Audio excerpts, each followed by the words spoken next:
इस एग्जाम्पल में हम लोगों को देखना था पाथ डिफरेंस कितना होगा। दो जो स्लिट है ना, उन दोनों स्लिट के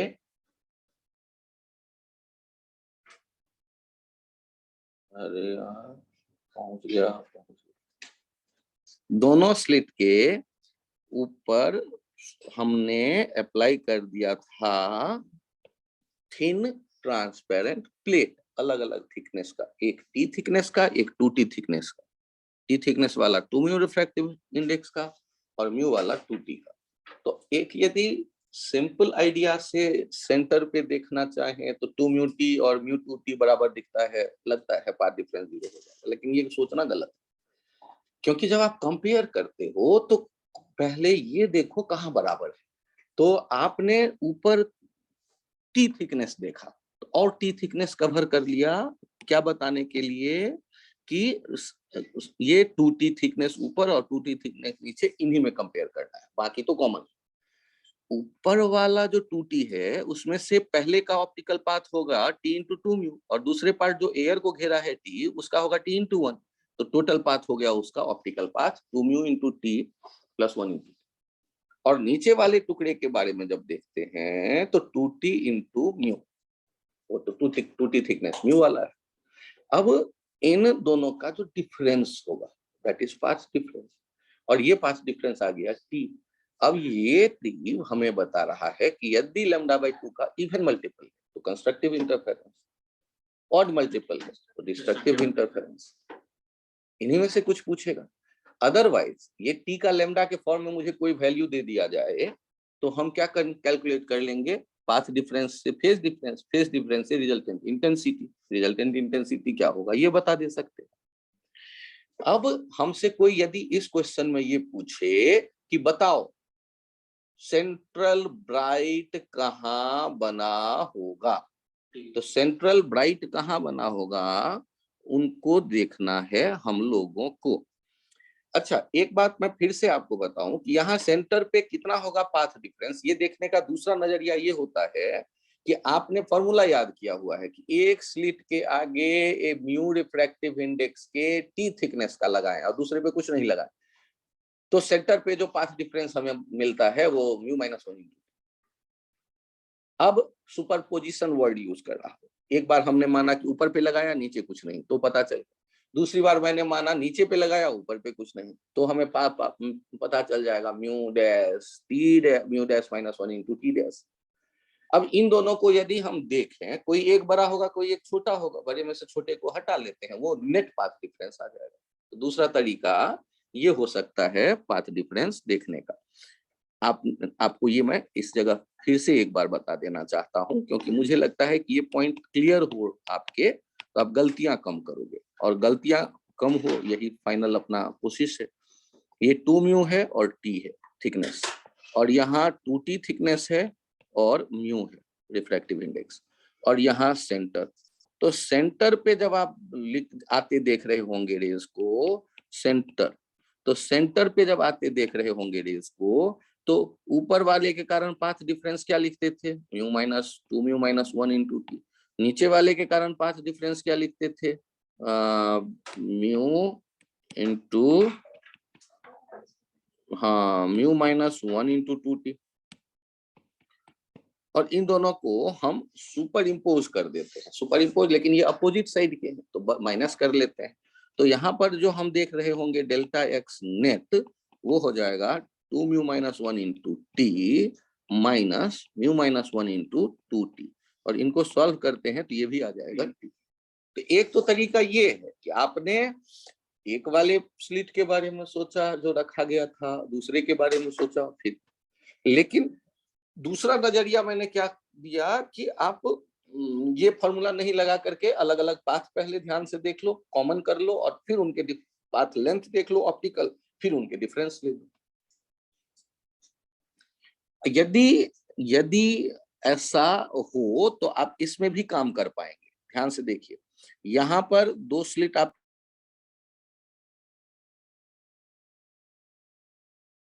यहाँ दो स्लिट आ गए आपके पास S1 S2, और यहाँ आ रहा है लैम्डा। ये आपने एक लगाया है T1 थिकनेस वाला म्यू 1, और दूसरा लगाया है T2 थिकनेस वाला μ2। अब ये दूसरा क्या है μ2। अब हम दूसरे जगह क्या देख रहे हैं, ये एक दूसरे को टच करता हुआ सा बनाओ, जिससे कि थोड़ा सा वो परेशानी आपको कम दिखे।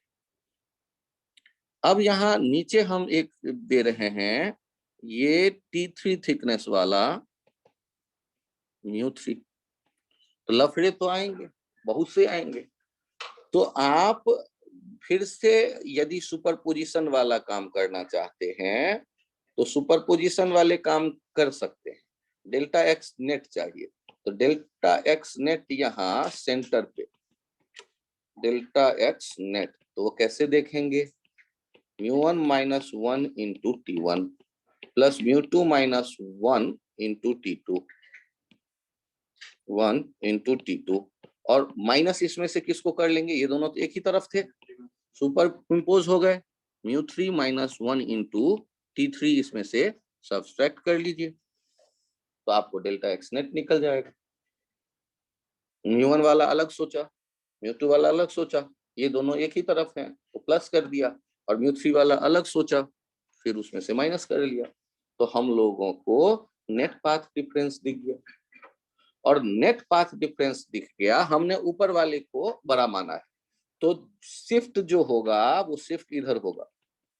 और वो शिफ्ट कैसे लिखेंगे, तो शिफ्ट आपको लिखना है ना, तो शिफ्ट को ऐसे लिख लेंगे dy by D, sine theta, D sine theta होता है ना, ये डेल्टा एक्स को लिखते हैं आप D sine theta, delta x को, ये D tan theta delta x को लिखते, और फिर ये डेल्टा एक्स हो जाता है dy by D. Delta x net करने का मतलब वो जो पाथ ऑप्टिकल आया और एक ज्योमेट्रिक आएगा, दोनों को बराबर कर देंगे तो हो जाएगा नेट 0। तो डेल्टा एक्स जो दो तरह का यहाँ दिख रहा है, फिर वहां नेट नहीं कह करके जब शिफ्ट देखना होगा तो शिफ्ट देखना होगा, तो ये ज्योमेट्रिकल वाला शिफ्ट देखना होगा, तो ये ज्योमेट्रिकल वाला और ये दूसरी तरफ वाला, इन दोनों को आप इक्वेट कर दीजिए और सोच लीजिए कि y कितना आ जाएगा, y आ जाएगा डी बाई डी, और इधर जो आप चल रहे हैं μ1 minus 1 into T1 plus μ2 minus 1 into T2 minus μ3 minus 1 into T3। तो डेल्टा एक्स जो सेंटर पे था वो वाला उसके साथ मल्टीप्लाई कर दो, डेल्टा एक्स जो सेंटर पे आ रहा है, तो ये शिफ्ट निकल आएगा। कितना शिफ्ट हुआ, तो 4 बीटा शिफ्ट हुआ कि 5 बीटा शिफ्ट हुआ, तो बीटा से डिवाइड कर दो, निकल आएगा वो नंबर कितना बीटा शिफ्ट हुआ। कई बार ये पूछ देता है कि कितना बीटा शिफ्ट हुआ, बीटा मतलब फ्रिंज वेट, तो वो उससे आप कर सकते हो, बीटा से डिवाइड करके देख सकते हो। तो कुल मिला करके ये μ माइनस 1 इंटू टी वाला आइडिया हेल्पफुल है, आपको फायदे देंगे, और इससे शिफ्ट भी निकालना आसान होगा। कई तरह के मटेरियल दे दिए जाए तब भी ये काम आप कर सकते हैं। यदि ये पॉइंट ओके हो तो पेज चेंज करो, ठीक है। यहां देखिए, यदि आपसे ये कह दिया जाए कि ऐसे आ रही है वेव, ऐसे आ रही है वेव, तो क्या ये S1 S2 सेम फेज में होंगे? अभी सेम फेज में कैसे होंगे, क्योंकि वेव एक ही वेव फ्रंट के तो ये पॉइंट है ही नहीं।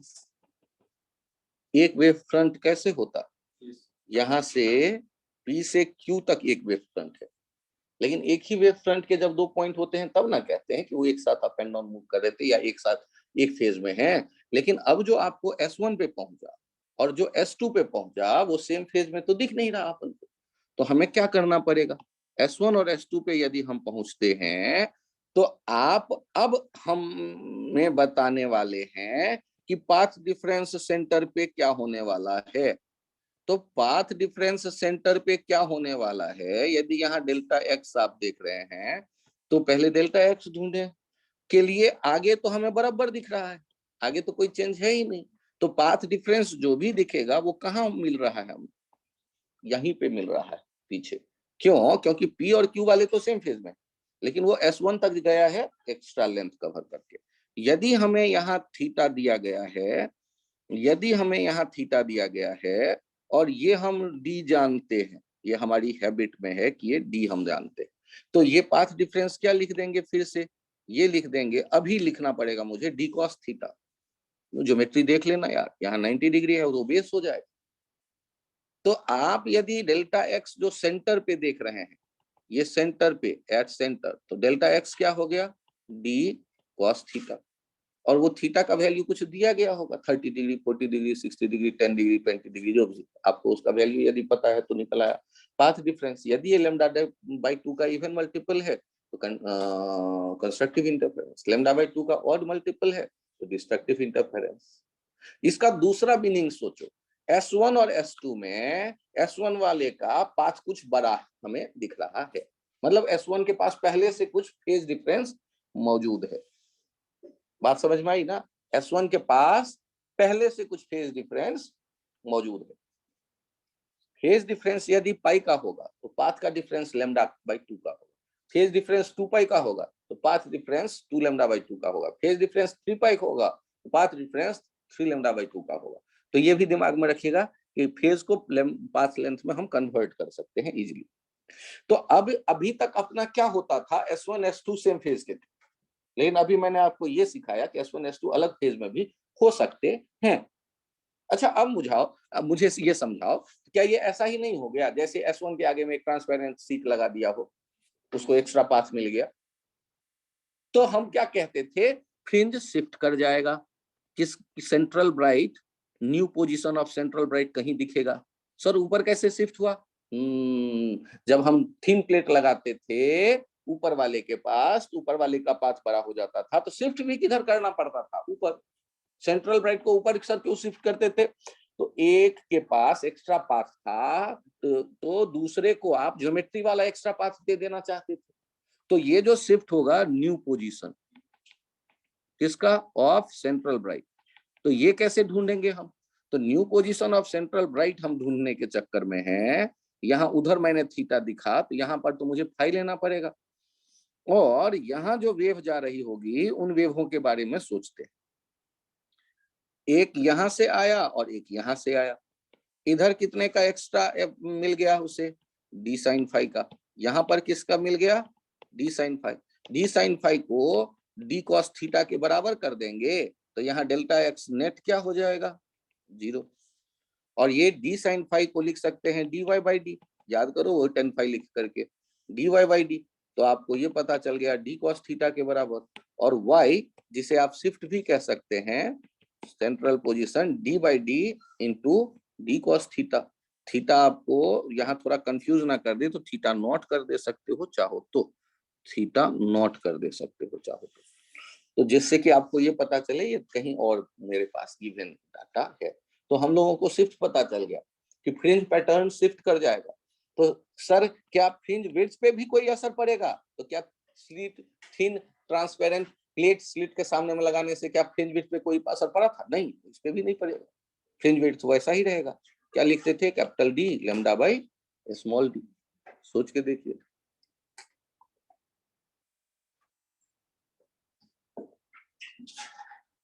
बहुत छोटा पॉइंट है कि पहले से कोई फेज डिफरेंस मौजूद था S1 S2 में, तो या तो फेज डिफरेंस कहेगा, फेज डिफरेंस को पाथ डिफरेंस में ले लो और फिर आप दिमाग में रखना कि वो S1 वाले के पास इतना एक्स्ट्रा पाथ है, उसके बाद कहानी बनाओ अपना, जैसे thin slit transparent thin sheet लगा दिया हो किसी स्लिट के सामने में, वैसी कहानी होगी, कहानी का एक नया रूप दिमाग में बना लो, फिर सोच लो। लिख लेते हो इतनी तेजी में, नहीं, अच्छा चलो बाद में लिख लेंगे, मैं शेयर कर दूंगा। ये पॉइंट यदि आपके समझ में आ रहे हो तो बड़ी अच्छी बात है। ट्रिकी बच्चे इसी में गलतियां करते हैं, इसीलिए आईआईटी का आज तक का ऐसा कोई पेपर ही नहीं बना जिनमें वेव ऑप्टिक्स के क्वेश्चन आपको एक कम से कम ना मिले, 2 भी मिल सकता है, कॉलम मैच भी मिल सकता है, कई बार कॉलम मैच आया हुआ है। मतलब ये फेवरेट पॉइंट होता है, मुझे पेपर बनाना हो और वेव ऑप्टिक्स का क्वेश्चन मैं डालूंगा ही डालूंगा, अब ना चाहते हुए भी, क्योंकि वो आदत है। आज तक मैंने जितने भी पेपर बनाए सब में डाले, तो आपके भी डालूंगा। कोई भी बनाएगा पेपर तो वेव ऑप्टिक्स का क्वेश्चन डालना ही डालना, नहीं डालेगा ऐसा उसका मन ही नहीं मानेगा। और वेव ऑप्टिक्स का मतलब कि जिसको पाथ से जो खेलना सीख गया उसका क्वेश्चन सही बनने वाला है। तो यहाँ आपने जैसे थिन शीट डाला के बदले, थिन ट्रांसपेरेंट प्लेट डाला स्लिट के सामने में, के बदले पहले से पाथ डिफरेंस दे दिया, टेढ़ा आया था। एक पॉइंट और देखिए, ये YDSE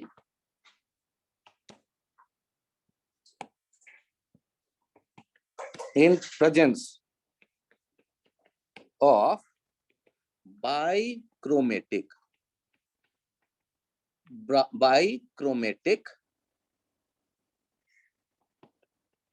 इंसिडेंट रेज। ये मोनोक्रोमेटिक होता था एक लैम्डा वाला, और बाइक्रोमेटिक हो गया दो तरह के लैम्डा वाले। मान लो एक 4000 एंगस्ट्रॉम और एक 5000 एंगस्ट्रॉम, दो तरह के लाइट का मिक्सचर आ रहा है, दो तरह के लाइट का मिक्सचर आ रहा है, यहाँ इंसिडेंट हुआ है।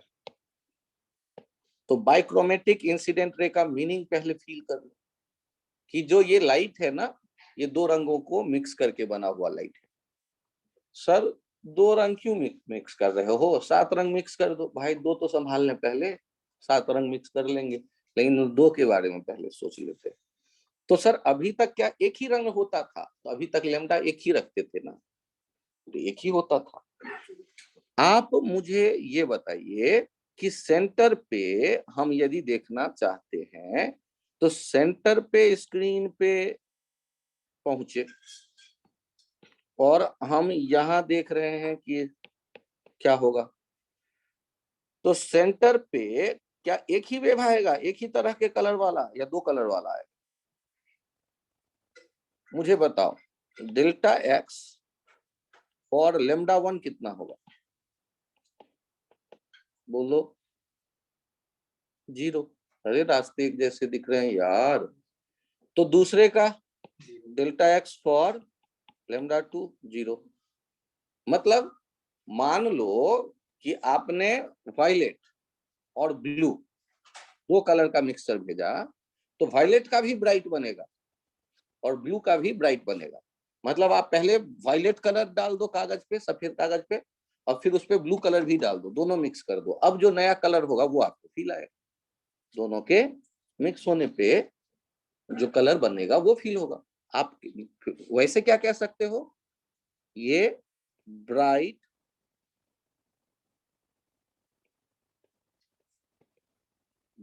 For both rays, both colour, bright for both colour, दोनों कलर के लिए यहाँ ब्राइट बनने वाला है।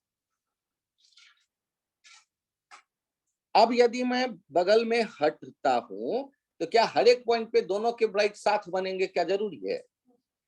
हर एक के डार्क दोनों के साथ बनेंगे, क्या ये जरूरी है?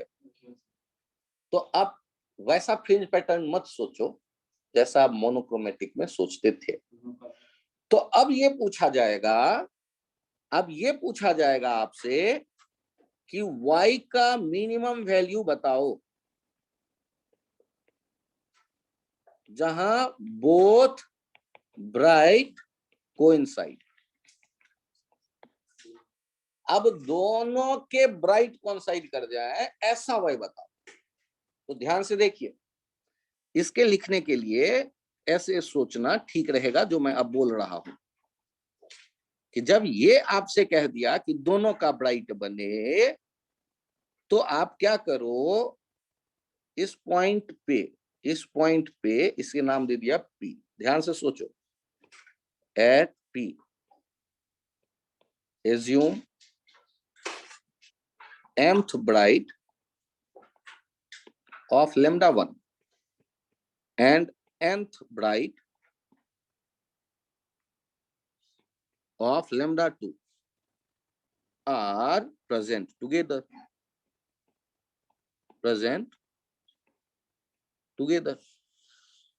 यदि आपको mth ब्राइट और nth ब्राइट दोनों एक साथ दिख रहे, ठीक ना? तो अब मुझे बताइए कि क्या हम जानते हैं कि y का वैल्यू आप लिखेंगे जहां m beta 1 equals to n beta 2, क्योंकि ब्राइट का पोजीशन होता है पहला ब्राइट बीटा 1 बीटा डिस्टेंस पे, दूसरा ब्राइट 2 बीटा डिस्टेंस पे। तो यदि यहाँ दो तरह के बीटा हैं तो लेमडा 1 वाले फ्रिंज विड्थ बीटा 1 मैंने कहा, और mth ब्राइट वहां बन रहा है y डिस्टेंस पे, तो m बीटा 1। लेमडा 2 वाले के फ्रिंज विड्थ को बीटा 2 कहा, और उस y डिस्टेंस पे nth ब्राइट बन रहा है लेमडा 2 का, तो हम लिखेंगे y equals to n beta 2। इसमें तो कोई दिक्कत नहीं। अब आप मुझे बताइए कि m बीटा के बदले जानते हैं कि नहीं, d लेमडा 1 बाई डी, और ये d capital D lambda 2 by D. तो यहाँ क्या कुछ कैंसिल आउट होने की उम्मीद करूं? बहुत बढ़िया, तो d बाई डी तो कैंसिल आउट हो जाने वाला है। क्यों कैंसिल आउट हो जाएगा भाई? क्योंकि वो तो लेमडा से उसका कोई लेना देना है ही नहीं। तो यहाँ से हमें क्या मिल गया वैल्यू? यहाँ मिल गया m बाई n, और ये हो गया lambda 2 by lambda 1, 5000 by 4000, 5 by 4। अब बताइए कौन सा मिल रहा होगा? फिफ्थ ब्राइट होगा लेमडा 1 वाला, या फिर फोर्थ ब्राइट होगा लेमडा 2 वाला। तो आप y किसी से भी निकाल लो। ये y मिनिमम क्या लिख दोगे? y मिनिमम लिख दोगे फिफ्थ बीटा 1 या 4 बीटा 2। ये मिनिमम हुआ। सर आप बराबर क्यों लिख रहे हो? भाई एक ही, चाहे तो एक से बीटा 1 से आप बता दो या बीटा 2 से बता दो। अच्छा ये बोलो, यदि मेरे सामने लिखा हुआ है m by n equals to 5 by 4, तो इसका दूसरा यदि मैं पोजीशन ढूंढने को कहूं ऐसा स्क्रीन पे और अगला कहाँ है, तो रेशियो का काम मैथ्स में क्लास 6 4 से सीख जाते हो। तो या तो 10 बाई 8 हो जाएगा, या फिर हो जाएगा 15 बाई 12, या हो जाएगा 3 3 से ऊपर नीचे मल्टीप्लाई कर दिया, या 4 4 से मल्टीप्लाई कर दो 20 बाई 16। ये समझ में आ रहा है? तो या तो अगला जो हम पोजीशन दिखेंगे जहां दोनों के ब्राइट हमें मिल रहे हैं वो कौन सा हो जाएगा? 15th ब्राइट या तो बीटा 1 वाला लेमडा 1 वाला, या 12th ब्राइट, मतलब नहीं, नेक्स्ट टू नेक्स्ट 10 बीटा 1 या 8 बीटा 2। अगला होगा पोजीशन जहां कॉन्साइड करेंगे 15 बीटा 1 या 12 बीटा 2, उसके अगला होगा पोजीशन जहां कॉन्साइड करेंगे। ये कहानी मिल गई है आपको जहां ब्राइट कॉन्साइड करेंगे। अच्छा सोचो, क्या डार्क कॉन्साइड करना नहीं पूछ सकता? पूछ तो सकता है। तो डार्क कॉन्साइड करे उसके लिए क्या सोचेंगे? यदि ऐसा ही क्वेश्चन हमारे सामने में आ जाता है S1 S2, और यहाँ देखते हैं लेमडा 1 प्लस लेमडा 2, दो तरह के बाइक्रोमेटिक आ रहा है, और यहाँ कहा गया y मिनिमम बताओ जिस पॉइंट पर डार्क कोइंसाइड, डार्क कॉन्साइड्स। अब यदि डार्क कॉन्साइड वाला y मिनिमम पूछा जाए तो इस पॉइंट का नाम मैंने P रख दिया, एट P। एज्यूम, अब डार्क के लिए क्या लिख रहे थे? y इक्वल्स टू, याद करिए, बीटा 1 बाई 2 पहला डार्क, अगला डार्क 3 बीटा 1 बाई 2, उससे अगला डार्क 5 बीटा 1 बाई 2। ध्यान से देखिएगा, m ऑड बीटा 1 बाई 2 या n odd beta 2 by 2। Sir ये आपने ऑड क्यों लिखा? हम तो मैथ्स में देखते हैं 2m-1 लिखा। यार मैं ज्यादा हैंडल नहीं कर पाता हूँ वो 2m-1 2m। ऑड को मैं पहचानता हूँ, मुझसे धोखा नहीं होता, तो मैंने m ऑड लिखा, n ऑड लिखा। ऑड को मैं जानता हूँ, बड़े अच्छी तरह जानता हूँ, तो मैं यही यूज करता हूँ। मुझे इससे क्या फायदा मिला? ऑड को हम पहचान रहे हैं, इसके कारण ये m ऑड, और कहीं भूल ना जाए इसलिए हमेशा लिखेंगे। जिससे कि कहीं भूल गए तो फिर कोई भी नंबर मान लूंगा। बीटा के बदले क्या लिखोगे, 1/2 डी लेमडा 1/d, और एन ऑड 1/2 डी लेमडा 2। तो यहां से m odd by n odd कितना हो गया, m odd by n odd कितना हो गया, लेमडा 2/λ1। तो सोचो यदि यहाँ एग्जाम्पल में, इस एग्जाम्पल में लेमडा 1 का वैल्यू दिया हुआ है, ध्यान दीजिएगा, ये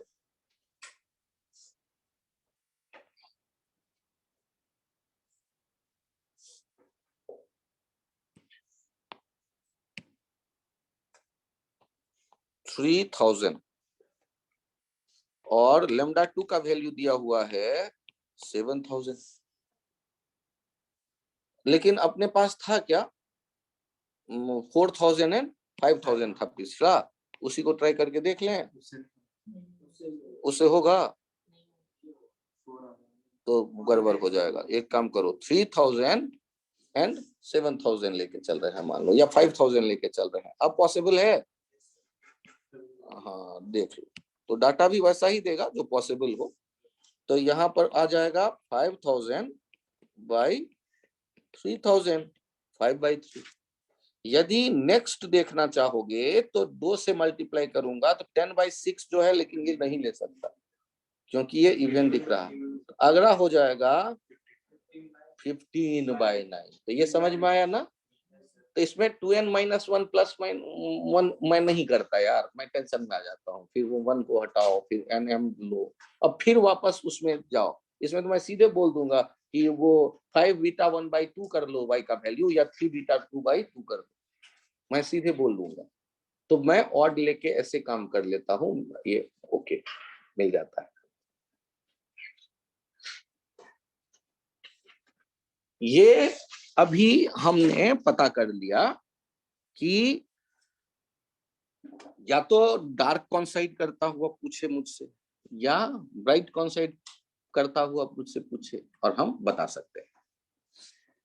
बाइक्रोमेटिक के बाद मन करेगा YDSC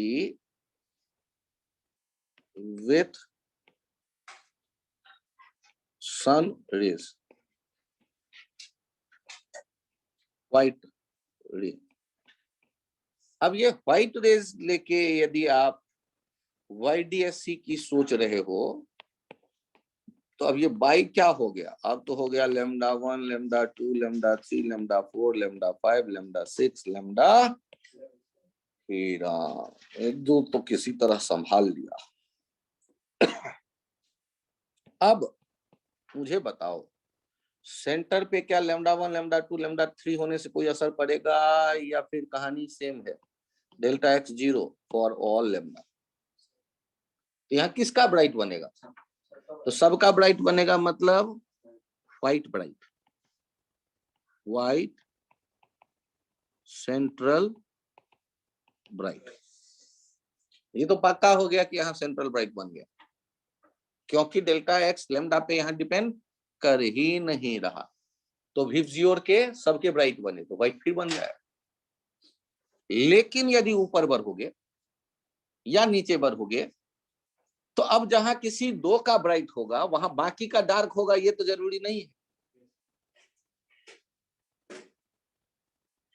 तो एक सफेद कागज पे तुमने 2 का ब्राइट कलर डाला और थोड़ा थोड़ा बाकी कलर भी डाल दिया, तो अजीब सा कोई रंग बन जाएगा। आप उसको फ्रिंज पैटर्न तो नहीं कह सकते, तो ब्लर्ड इमेज बनेगा, मतलब ब्लर्ड पैटर्न होगा।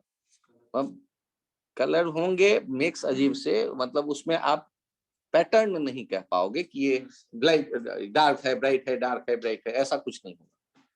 जो आप डार्क कहते वहां नेट 0 होता तब तो डार्क कहते, यहाँ नेट 0 सबका एक साथ 0 हो जाए तो ये भी संभावना नहीं के बराबर है। तो हम क्या कहते हैं कि आपको यदि स्क्रीन का सेंटर ढूंढना है YDSC में, तो व्हाइट रे लेके एक्सपेरिमेंट कर लो, जहां पे सेंट्रल ब्राइट मिल रहा है वही स्क्रीन का सेंटर।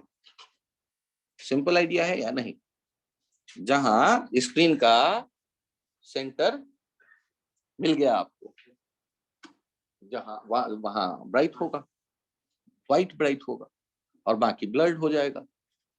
तो 7 रेज वाला भी कहानी खत्म कि इसमें फ्रिंज पैटर्न पे और कुछ नहीं पूछेगा। इसका हम यूज कर लेते हैं सेंट्रल ब्राइट पता करने में। सेंट्रल पोजीशन कहाँ है ब्राइट का, ये ढूंढने में काम में आ जाता है ये आइडिया। अब बारी आता है कि S1 और S2 जो हैं उनके अभी तक हमारी कहानी में क्या आता था? अभी तक हमारे कहानी में था स्लिंट विड्थ एक जैसा,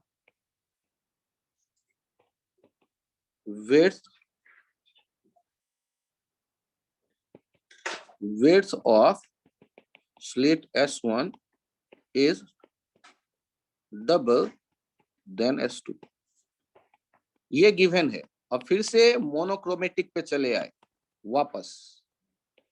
केवल आपको ये बताना है कि यदि हमने विड्थ ज्यादा कर दिया और कम कर दिया तो उस पे असर कहां पड़ेगा। तो intensity proportional to width, proportional to amplitude square, ये ध्यान रखिएगा। यदि आपने विड्थ को बढ़ा दिया तो वहां इंटेंसिटी ज्यादा है, ये मान के चलेंगे आप, और इंटेंसिटी ज्यादा है तो एम्पलीट्यूड का स्क्वायर भी ज्यादा है। अब मुझे ये बताइए कि पहले यदि बराबर रहा हो स्लिट का विड्थ और आपने स्लिट के विड्थ को बदल दिया तो क्या असर पड़ा होगा? क्या ब्राइट वाला और ज्यादा ब्राइट हो गया होगा या नहीं? अरे यार, पहले ए और ए एम्पलीट्यूड रहा, आई और आई इंटेंसिटी रहा होगा, तो मैक्सिमम इंटेंसिटी 4i हो गया होगा। या एम्पलीट्यूड के बारे में सोच लो, ए और ए रहा होगा और ये हो गया होगा 4a, ठीक ना? मतलब 2a और 4a स्क्वायर 2a हो गया। लेकिन यदि एक a है और दूसरा 1.2a है, तो एक a है और एक 1.2 है, तो सम करके क्या हो जाएगा? 2.2a। बढ़ गया या नहीं बढ़ गया? तो ब्राइट के इंटेंसिटी हर एक जगह बढ़ गए। अच्छा, डार्क का इंटेंसिटी क्या और डार्क हो गया होगा? तो डार्क का पहले क्या था? 0 a माइनस ए, और अब क्या 0 होगा? 1.2a माइनस ए 0.2a, कुछ बच गया एम्पलीट्यूड। तो डार्क का भी ब्राइटनेस बढ़ेगा और ब्राइट का ब्राइटनेस बढ़ेगा। बड़ा ट्रिकी पॉइंट होता है। बच्चे क्या सोचते हैं, ब्राइट का बढ़ गया, डार्क का डार्कनेस बढ़ जाएगा। अरे कैसे बढ़ जाएगा यार, डार्क का डार्कनेस नहीं बढ़ेगा, डार्क तो पहले था 0 और अब तो थोड़ा सा बढ़ ही गया यार, 0.2a तो बचा रहा ना एम्पलीट्यूड, तो वो डार्कनेस कम हो गई। यूं कह लो कि वहां का भी ब्राइटनेस बढ़ गया, वहां भी ब्राइटनेस पहुंच गया कुछ। तो अब परफेक्ट डार्क नहीं बनेगा, फ्रिंज पैटर्न अब भी होगा लेकिन परफेक्ट डार्क नहीं होगा। क्या ये पॉइंट क्लियर है? अब स्क्रीन पे जो आप देखेंगे तो आपसे क्या पूछ दिया जाएगा कि कहीं पर होगा ना ब्राइट और डार्क, फिर ब्राइट पैटर्न तो अभी होगा। तो यहां अब आई मैक्स देख रहे हो, तो यहां आई मीन भी देख रहे हो, कुछ जो ऐसे देखते थे। I max by I min कैसे लिखते थे? a1 plus a2 whole square by a1 minus a2 whole square, या ये लिख देते हैं अंडर रूट i1 माइनस या plus under root i2 upon under root i1 minus under root i2 का होल स्क्वायर। अपने वाले इस केस में वेट्स तो डबल हो गया तो इंटेंसिटी डबल है, तो 2i2 plus root i2 upon root 2i2 plus i2। Intensity double मतलब इंटेंसिटी वाला एक का i2 माना तो दूसरे का एक का i2 माना तो दूसरे का 2i2 हो गया, फिर डबल होने से उनका, हाँ सॉरी नीचे वाला minus, thank you.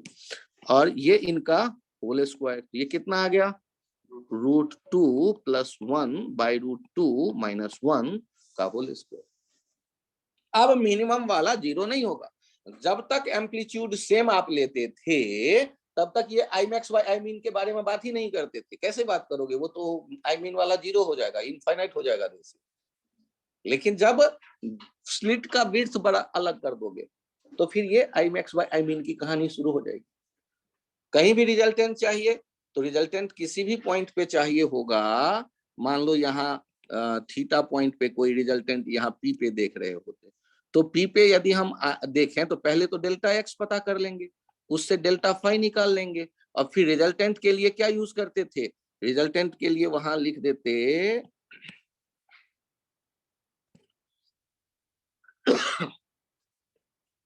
I net equals to I1 plus I2 plus 2 root I1 root I2 cos phi या cos डेल्टा फाइव। यही तो हुआ करता था, root I1 root I2 cos phi या cos delta phi root 2 into root I1 root I2 cos delta phi, phi लिया है ना। हाँ, डेल्टा फाइव फेज डिफरेंस है, और डेल्टा फाइव आएगा कहाँ से, डेल्टा फाइव आएगा 2 pi by lambda into delta x से। वो डेल्टा एक्स कहाँ से आएगा, डी साइन थीटा से या डी वाई बाई डी से, डी वाई बाई डी से, अप्रोक्सीमेशन वाले कहने के बाद। तो ये आइडिया समझ में आया। इस पे भी क्वेश्चन आपके मिलेंगे कि वेट्स बदल दो, तो वेल्थ बदल दो तो इंटेंसिटी मतलब सारे ब्राइट वालों की बढ़ेगी और डार्क वाले की भी ब्राइटनेस बढ़ेगी, डार्कनेस नहीं बढ़ेगी। वहां कंप्लीट डार्क हमें नहीं मिलेगा, पूरे स्क्रीन पे हर एक पॉइंट की ब्राइटनेस थोड़ी बढ़ेगी। सर यदि मैं 2 के बराबर थे और 1 का विड्थ कम कर दिया तो, बहुत अच्छी बात, तब भी अंतर तो आ गए, दोनों का ए और ए था तो 2a हो जाता था, और 1 का आपने 0.8a कर दिया, ए 0.8a, तो जहां ब्राइट वाला था उसकी ब्राइटनेस थोड़ी कम हो गई, लेकिन डार्क वाले की ब्राइटनेस बढ़ जाएगी क्योंकि वहां 0.2a अभी है, ए माइनस 0.8 है। बात समझ में आई। फ्रिंज में आपने विड्थ में अंतर किया, इंटेंसिटी में अंतर आई, तो क्या होने वाला है, ब्राइट वाले की तो ब्राइटनेस बढ़ भी सकता है, लेकिन डार्क वाले की तो बढ़ना ही बढ़ना है, क्योंकि डार्क का पहले ही क्या था, जीरो, अब नहीं जीरो रहेगा तो बढ़ेगा ब्राइटनेस। तो ये भी आइडिया आपके पास आ गया। ये जो सारी कहानी अभी आपके सामने थी, इसमें हम लोगों ने या तो पहले से फेज डिफरेंस कुछ हो उसकी बात की, या फेज डिफरेंस क्रिएट किया, पाथ ऑप्टिकल पाथ एक, या पाथ डिफरेंस लेके ज्योमेट्रिकल, या ऑप्टिकल पाथ लेंथ का डिफरेंस लेके। एक स्टोक्स लॉ होता है जो ये कहता है कि when any wave reflects from denser medium, it gets reflected wave gets phi phase change with respect to incident rays, और ये केवल और केवल कब होता है, डेंसर मीडियम से रिफ्लेक्शन होने पर। तो कभी कभी रिफ्लेक्शन के बाद रे को ले आएगा, एक रे सीधे ले आएगा, एक रिफ्लेक्ट करके। तो यदि रिफ्लेक्ट करके आएगा तो उसमें ज्योमेट्री से जो पाथ डिफरेंस हुआ वो तो देखो ही, और साथ ही एक एक्स्ट्रा पाथ λ/2 और अटैच कर दो। क्यों, अरे एक्स्ट्रा क्यों कर दूं सर, ज्योमेट्री वाला तो मैंने ले ही किया। स्टोक्स लॉ कहता है कि जब भी कहीं फेज रिफ्लेक्शन होगा डेंसर मीडियम से, तो यदि मिरर से रिफ्लेक्शन होगा तो मिरर तो डेंसर मीडियम हुआ लाइट के लिए, साउंड के लिए नहीं हुआ, साउंड के लिए रेयर हो जाएगा, लाइट के लिए तो डेंसर मीडियम हुआ। आंखों से देख के जो डेंस लगे वो डेंसर, ह्यूमन आई लाइट के लिए सेंसिटिव है, ऐसे याद रखो। साउंड से, आंखों से थोड़े ना साउंड को हम देखते हैं, लाइट्स के लिए ह्यूमन आई सेंसिटिव है, तो आंखों से देख के जो डेंसर लग रहा वो सही में लाइट के लिए डेंसर है। तो मिरर से रिफ्लेक्शन होगा तो एक एक्स्ट्रा पाथ लेंथ उसे दे दो जो रेज रिफ्लेक्ट हो रही है उसे, क्योंकि रिफ्लेक्शन होते ही उसमें पाई का फेज गेन होता है, ये λ/2 का पाथ गेन होता है, ये ध्यान रखना। अभी एक पॉइंट कंफ्यूजिंग आपके दिमाग में मैं डालने वाला हूं, और जल्दबाजी में उत्तर मत करिएगा क्योंकि गलत की गारंटी है। यहां बड़ी अच्छी व्यवस्था की गई है कि एक मीडियम पहले भी यहां पर है, ये इसमें वेवलेंथ है लैम्डा और रिफ्रैक्टिव इंडेक्स है म्यू। ये लैम्डा नॉट और रिफ्रैक्टिव इंडेक्स है म्यू नॉट, और यहां स्लिट दिख रहा है S1 S2। ये S1 के ऊपर हमने क्या किए, लगा दिए ट्रांसपेरेंट एक μ1 वाला T, और S2 के सामने भी लगा दिया μ2 वाला T। और हम यहां पहुंच गए स्क्रीन पे। स्क्रीन के सेंटर पे हम जानना चाहते हैं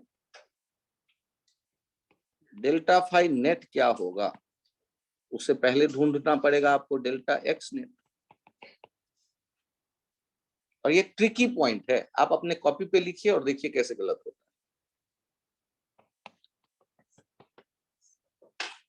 बहुत छोटी सी गलती है करने वाले हैं आप, सावधानी से चलिएगा तो बच के निकल भी सकते हैं।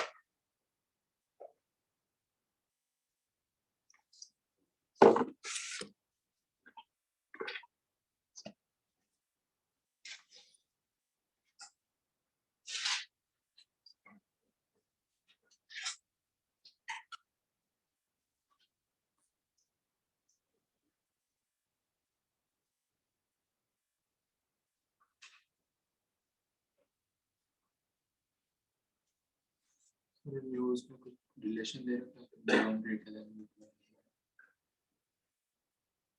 कोई भी मान लो।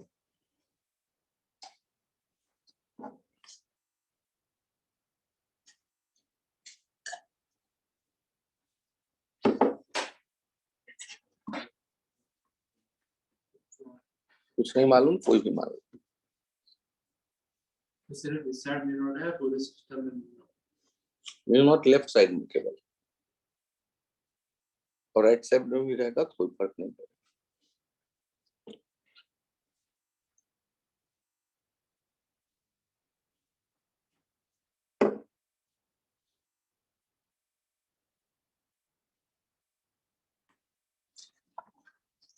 अरे इतना मत सोचो यार। At centre delta x net का सीधा सीधा अकल कम लगाते हैं, फॉर्मूला लगाते हैं mu minus mu minus 1 into.